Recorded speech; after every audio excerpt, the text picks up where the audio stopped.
podes revelar um segredo.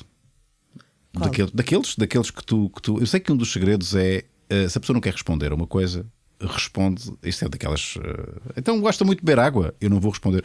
Sabe, eu quando vim para cá, muitas vezes é tão Sabes que simples. eu sou adepta, porque isso irritava-me sobremaneira. Pois. Então, mas isso é ótimo para usar. Se irrita, pode funcionar. Não. Irritava-me de tal maneira que eu. Insistias. Se não estivesse neste país, Sim. eu era capaz de perguntar 10 vezes Até a a mesma pessoa coisa. responder. Porque é isso que fazem na BBC, por exemplo. É isso que fazem em países desenvolvidos. Desenvolvidos. A vários níveis, sim. Neste nível também. A este nível. Nós é que na área da comunicação social ainda estamos. Preocupa muito dos jornalistas. Estamos ainda muito verdinhos. Os jornalistas não fazem aquilo que deviam fazer. Não fazem. Porque de facto, se um jornalista pergunta uma vez e ele desconversa e responde, portanto, perguntas alhos, a outra pessoa responde por galhos, não é? Pergunta a segunda vez, ou então depois diz-lhe: bom, já percebi que não quer responder. O senhor, esta pergunta é incómoda, o senhor não quer responder. Sublinhar essa atitude. Sublinhar, não pode passar à frente. Não pode. O senhor já reparou que me está a responder a outra coisa? Sim. Portanto, tem que sublinhar, porque isso é uma resposta. A não resposta é uma resposta. Sim. E muitas vezes o espectador, ou se for na rádio, ou se for, precisa, porque nem todas as pessoas têm o mesmo grau de instrução, de capacidade para analisar as coisas. E, portanto, é necessário que seja o jornalista A fazer essa filtragem. a fazer. Sim, exatamente. Não, porque há pessoas que não percebem que ele está a desconversar. Não. Porque há pessoas que usam. E que ficam embalados naquela Exato, coisa. é uma cantiga, não é uma música. Porque há jornalistas na BBC, eu já vi entrevistas em que ele, à 10ª vez... Responde. Não. Não? Diz-lhe então o jornalista. Pronto. Então Não dá, não é? ficou claro. Mas estive ali. Tumba. E o outro sempre a responder outras coisas. Mas aqui é complicado. É complicado. Eu não me recordo de. Não, é que numa quando situação... isto acontece, há o culpado, uma revolta. Sim, uma revolta. Há Exato. uma revolta. Exato. Sempre. Como é que o jornalista está a ser indelicado, está a ser prepotente. As últimas vezes que eu vi esta coisa foi com o Rodrigues Santos, se não me engano. E com o Sócrates. Se não me engano. Aquela entrevista na RTP. Exatamente. Sim. O Sócrates ficou. Eu acho que ele não acredita. Como é que é? Ele ficou ofendidíssimo. Como é que é possível você fazer esta pergunta? E ele, brilhantemente. Fez... Bom, e aconteceu com o Vítor Gonçalves. Foi o Vítor Gonçalves. Mas de uma onda de indignação. Aqui o Sócrates já está. Pronto. Não tem nada a perder. Não, e na opinião pública. Sim, exato. Não tem poder. Mas houve uma altura em que ainda tinha uns adeptos fervorosos. Ainda tem. Sim. Ainda tem, alguns. Mas que já se coíbem um pouco de se manifestar. Mas na altura o Rodrigues Santos, lembro-me que fez-lhe uma entrevista qualquer e que se quando ele era levantaram. comentador, não era comentador. Sim, sim, não é? Exatamente. E que se manifestaram ferozmente contra o Rodrigues Santos. Sim. Dentro da própria classe, inclusive. Sim, a classe é miserável. Eu já estou, já viste, não é? Porque estás de fora, possivelmente. Não é mais fácil. Não, eu sempre disse sempre foste crítica disse da tua classe. Aliás, eu não sou querida dentro da classe. Sim. Não sou porque sou muito crítica em relação à classe. Eu acho que o jornalismo é uma coisa que se tem que fazer com muita seriedade. Nós somos pagos por alguém. Trabalhamos para uma empresa, não é? Mas nós não trabalhamos para a empresa. Nós trabalhamos para as pessoas. E temos que ter tem que ser com verdade e com seriedade, porque senão aquilo que nós contamos é ficção, não são as coisas que acontecem. Portanto, se isto não nortear a profissão, Mas sabes o que é que tem? Mas nós, quando falamos em jornalismo televisivo, falamos de um jornalismo que tem um fito também, que é o fito de qualquer produto televisivo, que é audiências. E até que ponto é que isso é que é o verdadeiro norte do jornalismo que se faz? Mas é todo, não é? Todo ele. O dos jornais também é vender. Sim, vender. Portanto, tem que ter o título mais chamativo, tem que ter a fotografia mais chocante. E tu, quando fazias como é que se chamava o jornal da sexta-feira? Era o Jornal Nacional? Não, era Jornal Nacional de Sexta. Tem que fazer esta provocação. Agora, sim, faz. Tu sabias que aqueles tópicos e aquela abordagem que tu fazias eram catchy, apanhavam o público. Claro, assim, mas o que é que pode chamar mais o público do que dizer verdade, que o primeiro-ministro é corrupto? Mas isto não tem nada de sensacionalista. Quer dizer, o primeiro-ministro é corrupto. Houve alguém que disse: mostro a gravação que estava no processo. Mostro documentos que ele nunca contestou. Nada disto tem de sensacionalista.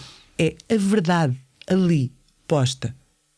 Sensacionalismo é vir com títulos daqueles, a mãe que matou, não sei o quê. Nunca tive crime. Tive uma vez, naquele tempo todo, crime, que foi dar uma notícia que era de Inglaterra ou não sei o quê, da criança que desapareceu no Algarve. A Maddie. Uma vez. Eu fazia questão em não ter crime. Porque acho que o crime isso é um caminho fácil. Isso é um caminho fácil. O crime justifica-se quando é qualquer coisa que foge muito àquilo que... Ao normal. Vamos lá, ao normal. Ao normal. E, então é curioso que esse é o caminho exatamente oposto da CMTV. Que o crime está sempre... Não, e das outras televisões. Sim, mas a CMTV digamos que é paradigmático, não é? Mas nunca quis. Porque há casos em que justifica.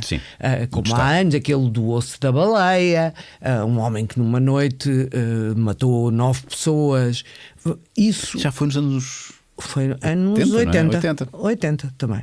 Mas há assim umas coisas que de repente fogem daquilo que é, infelizmente, a normalidade. Não é? Eu estou-me a rir. Mas não tem graça nenhuma, sim, claro. Sim, mas é a normalidade. É aquilo que eu há bocado estava a dizer, que é a natureza humana. Se é que há a natureza humana, não é? Mas, portanto, nunca tive crime. O jornal era economia, principalmente economia, situação social e política. Sendo que eu tinha uma equipa ótima de investigação que estavam lá. Eles estavam lá. Eu não fui buscar a lado nenhum. Só puxaste-os por eles? Puxei por eles, porque eles são muito bons. Muito bons. Eram ótimos jornalistas. Um deles era a Ana Leal, que continua lá. É a única que continua lá. Só que nós tínhamos reuniões já muito divertidas. E depois tínhamos uma reunião por semana em que eu puxava por eles. Meninos, vamos lá. Eu própria mandava com temas para a mesa, eles mandavam, e aquilo era muito democrático. Eles contestavam muitas vezes o que eu dizia, não, porque não pode ser, não sei o quê. Eu contestava o que eles diziam e depois eu dizia, então fica. Esta. À quarta-feira eles vinham-me dizer o que é que estava a rolar ou não. As histórias que davam. Se davam, era para continuar. Então reportavam todos a mim. Se não, escolhíamos outra coisa que demorava menos tempo, porque as histórias ou passavam para a outra semana, se pudesse ser, ou então tinham parado ali. À sexta-feira, então não havia horários.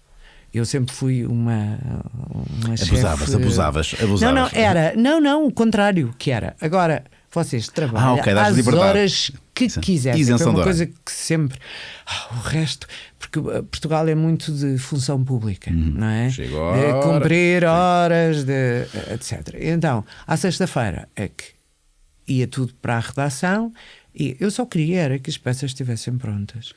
E então aquilo durante a semana era muito divertido, porque havia telefonemas, falávamos muitas vezes por código entre nós e íamos desenvolvendo as coisas, mas era assim.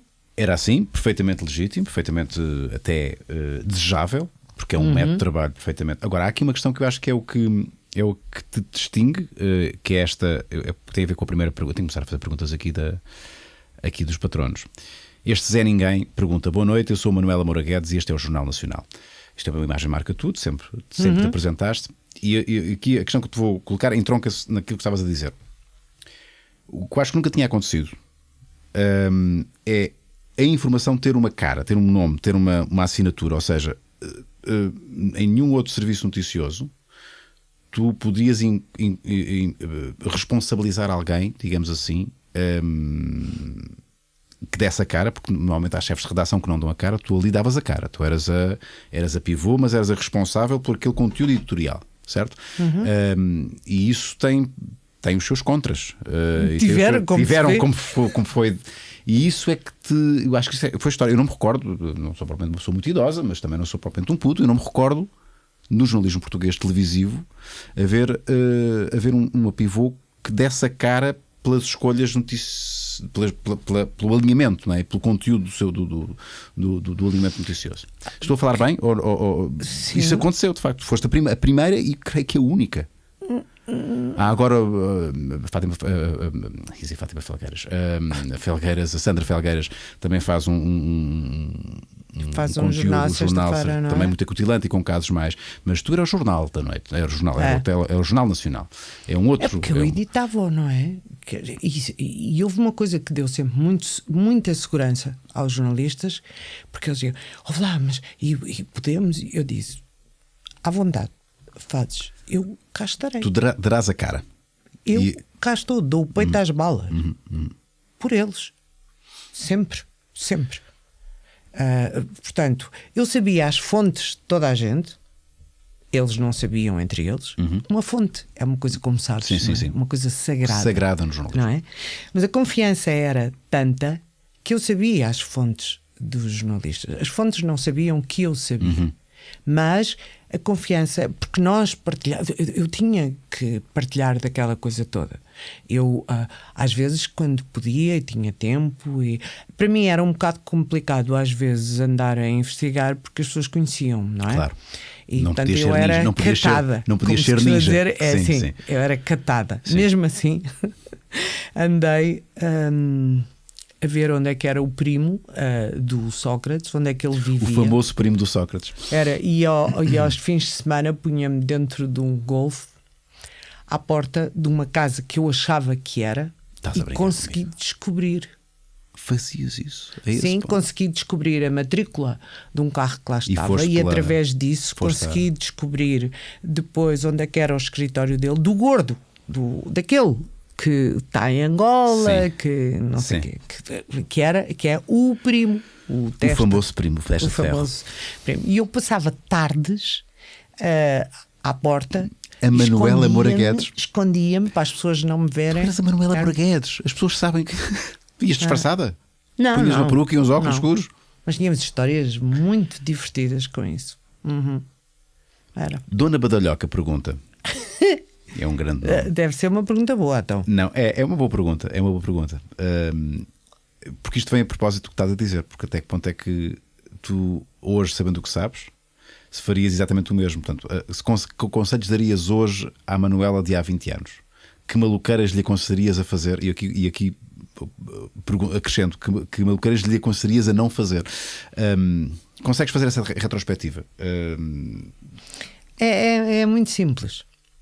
Só há uma maneira de agir, que é para um jornalista, que foi aquilo que eu disse há bocado, que é contar, investigar, contar as coisas com verdade. Portanto, mas isso tem sempre consequências, Manuel.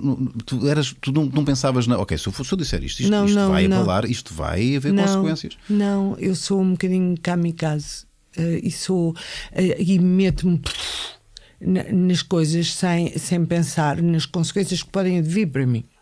É uma história, e temos que saber isto, e as pessoas precisam de saber isto.